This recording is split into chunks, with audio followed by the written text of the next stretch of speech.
Filipos Kapitulo 4. Mga pahimangno.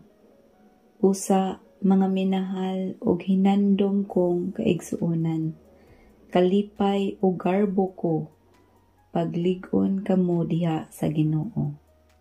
Euodia og Syntyche, pag sinabtanay kamo ingon nga magsuon diha sa Ginoo.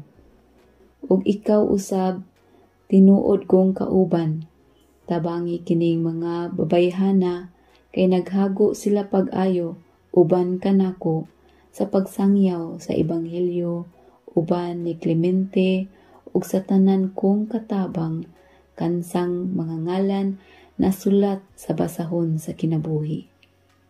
Paglipay kamo kanunay diha sa Ginoo. Sublion ko pag-ingon, paglipay kamo.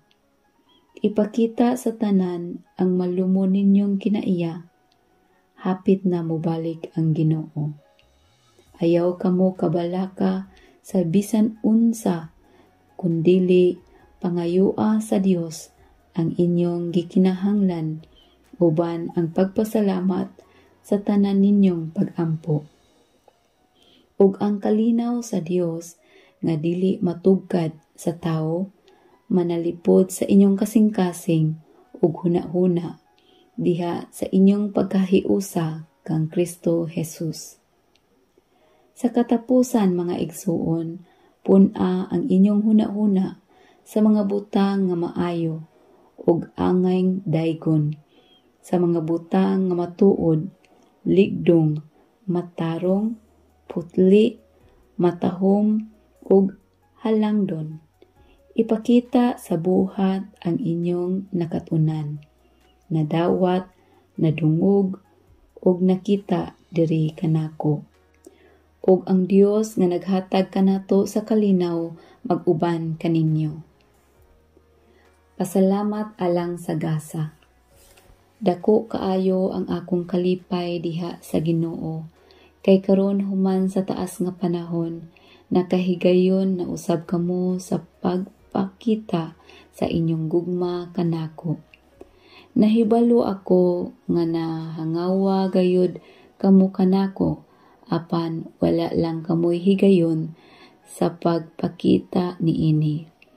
Wala ako magpasabot nga nakulangan ako sa akong mga gikinahanglan, kay nakatunan ko ang pagkatagbaw sa bisan unsay ania kanako.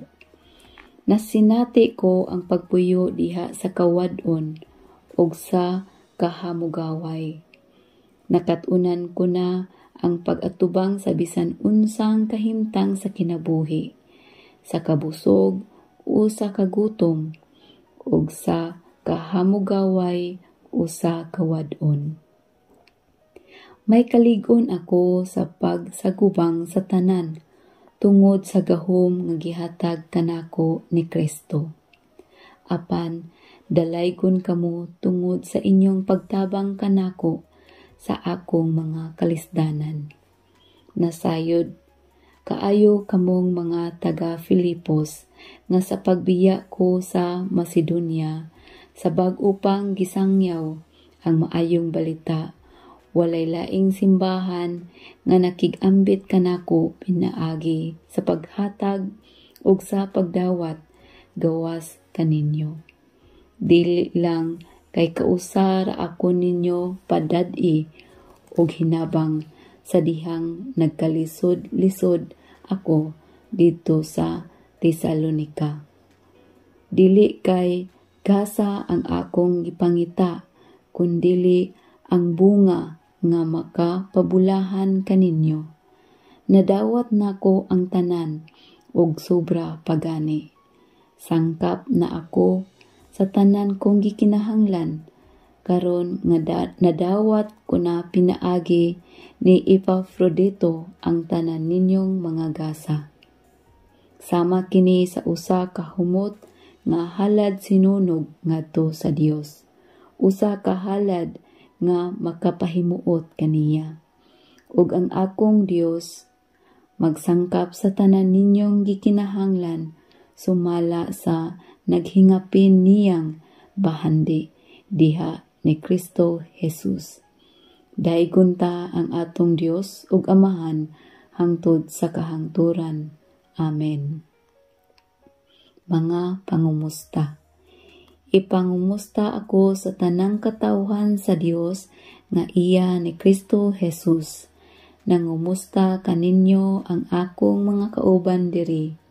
Nangumusta usab kaninyo ang tanang katawhan sa Dios diri, labi na ang mga nangalagad sa emperador. Ang grasya sa Ginoong Hesukristo mag-uban unta kaninyong tanan.